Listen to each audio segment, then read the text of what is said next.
ਭਾਰਤ ਸਰਕਾਰ ਦੇ ਵੱਲੋਂ 76ਵਾਂ ਆਜ਼ਾਦੀ ਦਿਹਾੜਾ ਬੜੀ ਧੂਮ-ਧਾਮ ਦੇ ਨਾਲ ਮਨਾਇਆ ਗਿਆ ਹੈ। ਭਾਰਤ ਦੇ ਪ੍ਰਧਾਨ ਮੰਤਰੀ ਨਰਿੰਦਰ ਮੋਦੀ ਨੇ 9ਵੀਂ ਵਾਰੀ ਪ੍ਰਧਾਨ ਮੰਤਰੀ ਵਜੋਂ ਲਾਲ ਕਿਲੇ ਤੇ ਤਿਰੰਗਾ ਲਹਿਰਾਇਆ। ਸਵੇਰੇ 7:06 ਤੇ ਪ੍ਰਧਾਨ ਮੰਤਰੀ ਰਾਜਘਾਟ ਪਹੁੰਚੇ। ਰਾਸ਼ਟਰਪਿਤਾ ਮਹਾਤਮਾ ਗਾਂਧੀ ਨੂੰ ਨਮਨ ਕਰਨ ਤੋਂ ਬਾਅਦ ਉਹ ਲਾਲ ਕਿਲੇ ਦੇ ਲਈ ਨਿਕਲੇ।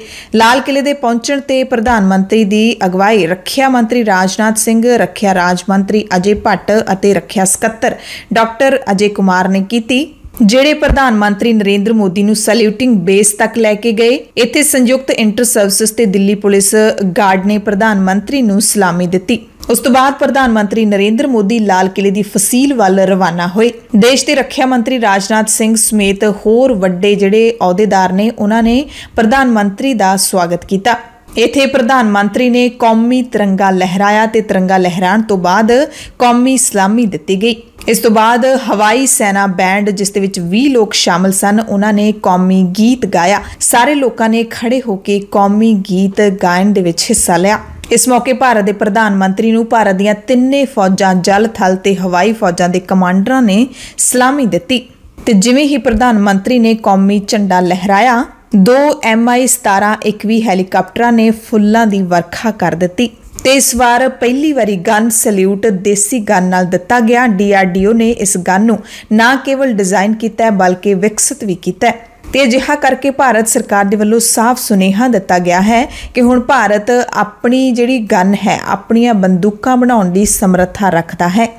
ਉਸ ਤੋਂ ਬਾਅਦ ਲਾਲ ਕਿਲੇ ਦੇ ਉੱਤੇ ਜਿਸ ਤਰੀਕੇ ਦੇ ਨਾਲ ਹਰ ਸਾਲ ਪ੍ਰੋਗਰਾਮ ਹੁੰਦਾ ਹੈ, ਹਰ ਇੱਕ ਸੂਬੇ ਦੀ ਜਿਹੜੀ ਝਾਕੀ ਦਿਖਾਈ ਜਾਂਦੀ ਹੈ ਤੇ ਨਾਲ ਹੀ ਫੌਜਾਂ ਦੇ ਵੱਲੋਂ ਵੱਖ-ਵੱਖ ਤਰ੍ਹਾਂ ਦੇ ਕਰਤੱਵ ਦਿਖਾਏ ਜਾਂਦੇ ਨੇ, ਉਹ ਸਾਰਾ ਪ੍ਰੋਗਰਾਮ ਹੈ ਜਿਹੜਾ ਉਹ ਚੱਲਦਾ ਰਿਹਾ। आज जब हम अमृत काल में प्रवेश कर रहे हैं, अगले 25 वर्ष हमारे देश के लिए अत्यंत महत्वपूर्ण है और इसलिए जब मैं आज मेरे सामने लाल किले पर से 130 करोड़ देशवासियों के सामर्थ्य का स्मरण करता हूं,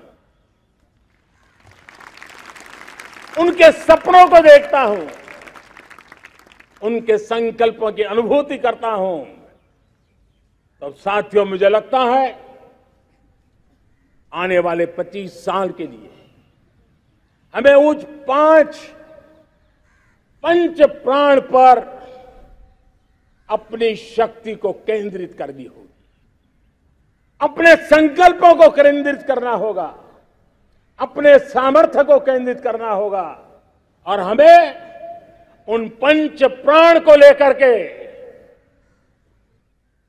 2047 जब आजादी के 100 साल होंगे, आजादी के दीवानों के सारे सपने पूरे करने का जिम्मा उठा करके चलना होगा।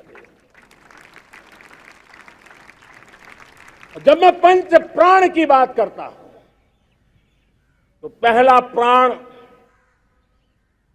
अब देश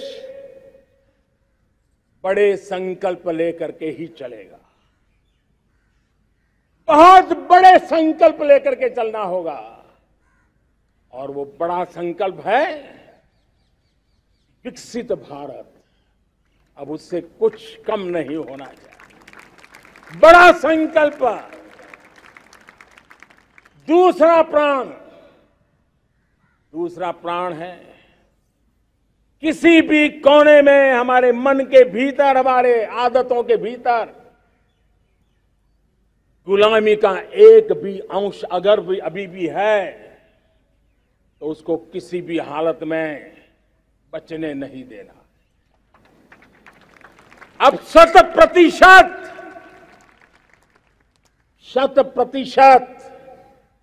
सैकड़ों साल की गुलामी ने जहां हमें जकड़ कर रखा है, हमारे मनोभाव को बांध करके रखा हुआ है, हमारी सोच में विकृतियां पैदा करके रखी है, हमें गुलामी की छोटी सी छोटी चीज भी कहीं नजर आती है, हमारे भीतर नजर आती है, हमारे आसपास नजर आती है, हमें उससे मुक्ति पानी ही होगी।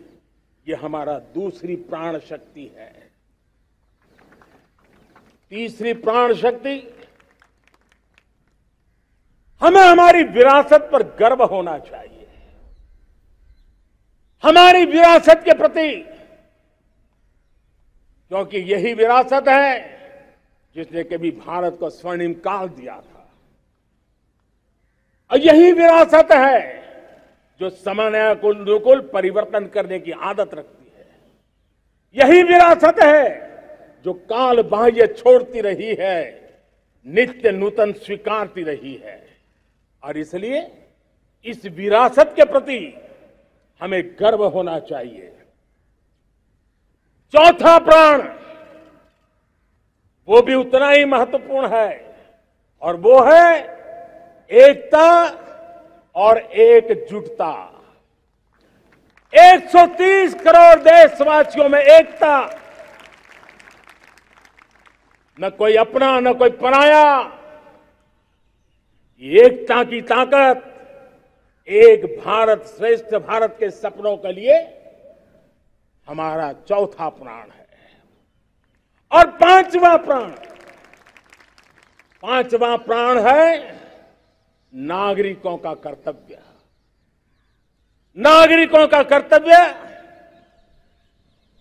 जिसमें प्रधानमंत्री भी बाहर नहीं होता है, मुख्यमंत्री भी बाहर नहीं होता है, वो भी नागरिक है। नागरिकों का कर्तव्य, यह हमारे आने वाली 25 साल के सपनों को पूरा करने के लिए एक बहुत बड़ी प्राण शक्ति है।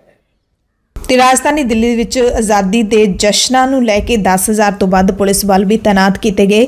1,000 ਤੋਂ ਵੱਧ ਇੱਥੇ ਕੈਮਰੇ ਲਾਏ ਗਏ ਤੇ ਪਿਛਲੇ 2-3 ਮਹੀਨਿਆਂ ਦੇ ਵਿੱਚ ਘਰ ਘਰ ਜਾ ਕੇ ਤਸਦੀਕ ਅਤੇ ਅੱਤਵਾਦ ਵਿਰੋਧੀ ਅਭਿਆਸਾਂ ਸਮੇਤ ਕਈ ਆਪਰੇਸ਼ਨ ਵੀ ਸੁਰੱਖਿਆ ਬਲਾਂ ਦੇ ਵੱਲੋਂ ਕੀਤੇ ਗਏ। ਤੇ 15 ਅਗਸਤ ਤੋਂ ਇੱਕ ਦਿਨ ਪਹਿਲਾਂ ਜਿਵੇਂ ਕਿ ਹਰ ਵਾਰੀ ਹੁੰਦਾ 14 ਅਗਸਤ ਨੂੰ ਭਾਰਤ ਦੇ ਨਵੇਂ ਰਾਸ਼ਟਰਪਤੀ ਦ੍ਰੋਪਦੀ ਮੁਰਮੂ ਨੇ ਰਾਸ਼ਟਰ ਨੂੰ ਸੰਬੋਧਨ ਕੀਤਾ ਅਤੇ ਕਿਹਾ ਕਿ 2047 ਤੱਕ ਆਜ਼ਾਦੀ ਘੁਲਾਟੀਆਂ ਦੇ ਸੁਪਨੇ ਸਾਕਾਰ ਹੋਣਗੇ।